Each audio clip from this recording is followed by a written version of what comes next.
Now, I know that these are tough economic times, and at times like this, a lot of people say, this is a terrible time for Christian ministries, and especially in light of the fact that there are serious threats from Washington that contributions to charities might end up being denied. There's real talk that part of the way to balance the budget is just saying you will no longer be tax deductions for charitable giving, to what you give to your church and to organizations like Faith Radio. And while that may discourage some, I think it will cause people to determine that their giving is not based on their tax consequences, but based on their eternal consequences. You know what? I think if the government were to say, we're not going to give you the tax deductions, that would be a great time for Christians to say, fine, we're going to double our giving. My wife and I this year decided that for 35 years of our marriage, we've always tithed to our local church. Always. This year we decided that we would do more than that, significantly more than that, because we said, in times when the economy is really, really bad, it's a test to find out, can we trust God to be better than the economy?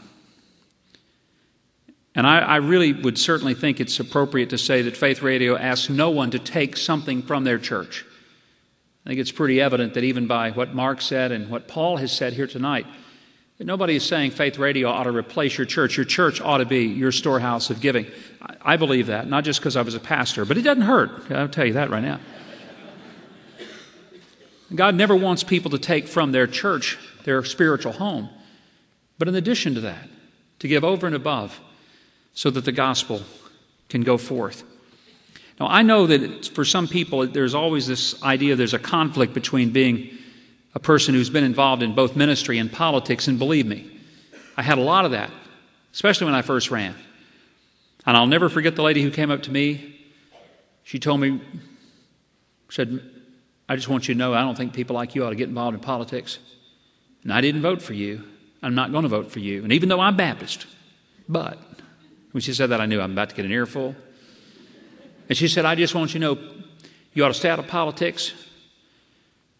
And I'll tell you right now, sir, I've never voted for you. I would never, ever vote for you. I wouldn't vote for you, sir, if you were St. Peter. And I said, lady, that's fine, because if I were St. Peter, you wouldn't be in my district.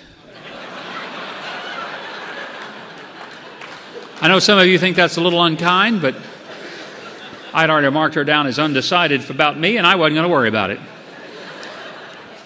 Then there was a lady who came up and said, I hear that you're a Baptist minister. I said, yes, ma'am, that's correct. She says, well, let me ask you something.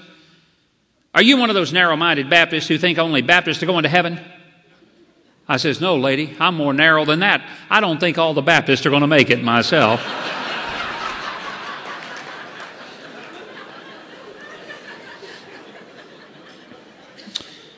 You see, I'm convinced that it's not so much about which church that we may be a member of.